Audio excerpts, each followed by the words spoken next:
So then, how does this relate to Twin Peaks? And how much hippie lettuce did I have to smoke to take the video in this direction in the first place? Some of the insights David Lynch has shared publicly have convinced me that the unconscious themes found in this story are directly related to the metaphysics of the Maharishi Mahesh Yogi and subsequently the ancient teachings from the Vedas.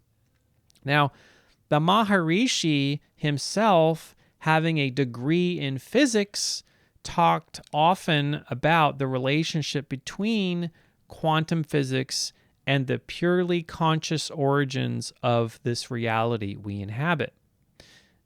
It's not a religious statement, by the way. So in order for one to transcend his or her own awareness from the chains that reality is primarily or only physical, one must tune into and directly experience this pure conscious state for themselves, of which I'm sure many of you watching this have already done so many times before, and hopefully you have a regular practice of it. In case you haven't, I hope this video serves as a gateway to expand your awareness in this area. Now, let me start with one small example of this idea of life as a great unsolvable mystery that should remain as such, and how Twin Peaks delivers this idea relentlessly throughout. Now, take Agent Dale Cooper's namesake. Inspired by the real person known as D.B. Cooper, a man shrouded in mystery. That may not even be his real name, but he's a man shrouded in mystery to this very day, combined with Lynch's intuitive sources of inspiration, his spiritual practice, and numerous public statements as evidence. I do very much believe David Lynch when he says that people, quote, people accept that reality doesn't make sense, end quote. Which means that if life itself should ever be completely universally defined, labeled, and categorized like modern science seems so desperate to do, then the moment that occurs, life will have lost all meaning, having been reduced down to nothing more than a collection of machine parts.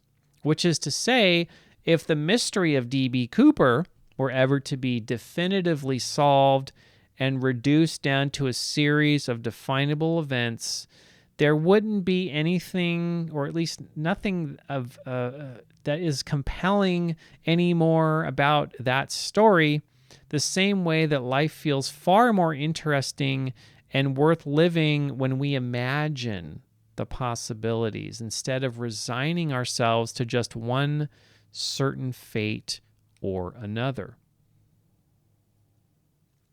Agent Dale Cooper is the most switched on character in Twin Peaks. He is the most compelling to many simply for the unconscious reason that he is ready to step into the mysteries of life, no matter how seemingly strange or ordinary they may seem, and explore them with great enthusiasm. I mean, as he's driving into town, he's talking about learning about the trees, right?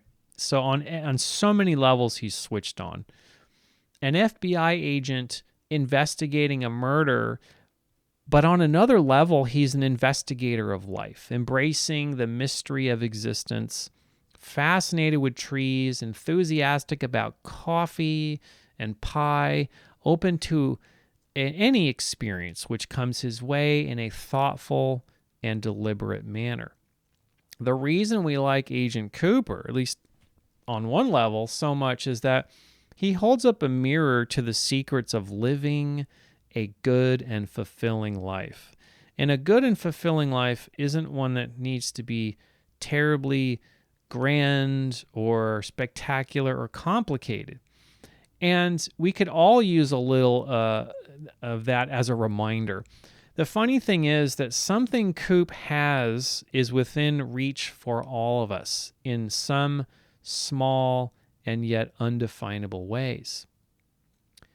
Not by imitating Dale Cooper, of course, nor by navigating the world through the lens of expected outcomes, which only reinforces disappointment and suffering, but by embracing life as the mystery that it truly is. But don't forget, Cooper makes a few mistakes of his own along the way, one of them being a warning to us all. We'll go more into detail on that later. So in terms of grand theories, of which there are some very good ones out there that attempt to explain Twin Peaks in a certain sense, I'm going to interpret much of it through this perspective.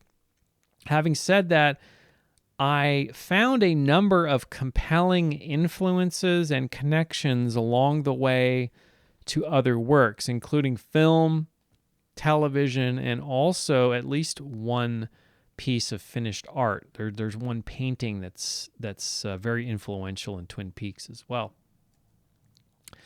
Yes, the totality will remain a mystery to us in large part, but don't forget that Lynch is not your normal run-of-the-mill film or TV creator.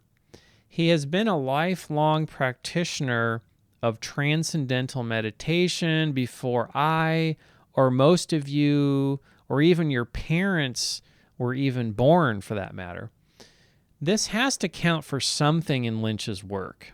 Why? Because ask yourself, why are you here watching this video about Lynch's work in the first place? And I think a large part of that is because there is something that keeps you coming back to Twin Peaks, keeps you coming back to Blue Velvet, to Lost Highway. There is something quite literally transcendent or deeply unconscious about his work that is mysterious and subsequently very compelling.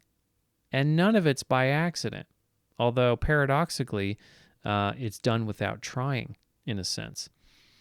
Nor is it by accident that people like me to this day, over 30 years later, are still talking about the influential work of Twin Peaks.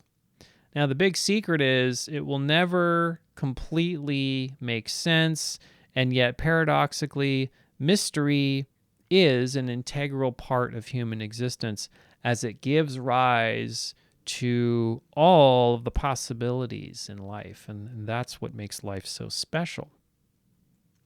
Okay, so back to Dale Cooper's dream or premonition. Now, early on, we see the arm with his back turned to Agent Cooper, and he's twitching and shaking erratically.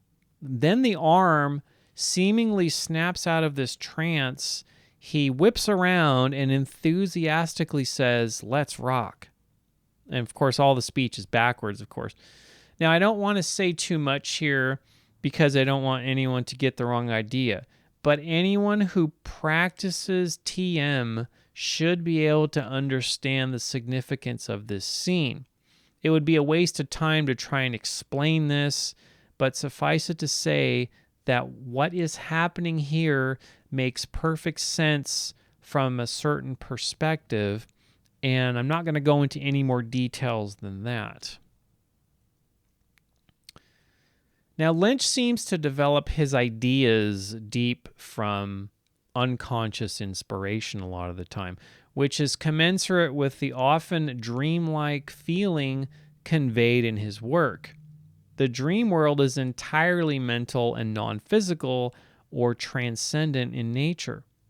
For example, when I think of the inspiration for Log Lady, which came to Lynch as an idea out of the blue, working with Catherine Coulson during the production of Eraserhead, he carried and played with that idea for many, many years, even decades, before it resurfaced in a new form during the production of the Twin Peaks pilot, where this character The log lady was first introduced by working the light switch in the town hall meeting. The creative process can often be a series of unexpected events one may interpret as chance or something as the courage to just try new things and see where it may lead. That's kind of the secret sauce of creativity as far as I'm concerned. Now, the story elements of Twin Peaks began as simple inspiration, which took on a life of their own. In a similar way, that life leads us down a mysterious path to some place where we can't quite envision. It's a rather beautiful idea, befitting such a beautiful mind and spirit as David Lynch.